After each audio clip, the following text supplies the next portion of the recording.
Channel को अवश्य subscribe करें और नए अपडेट्स सबसे पहले पाने के लिए इस बेल बटन को दबाना न भूलें। मैंने भी किसी से प्यार किया था, किसी की राहों में इंतजार किया था। हमें क्या पता वो भूल जाएंगे हमें, और तो उनका नहीं, मेरा ही था जो मैंने अपने औकात से प्यार किया था। आप सुन रहे हैं सिंगर इमरान चिकनी को।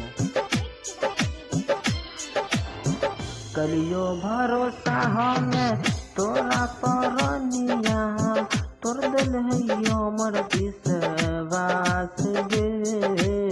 जय में ससुर भाई अपना टोली में चढ़ के शमशान जे तो हमर ना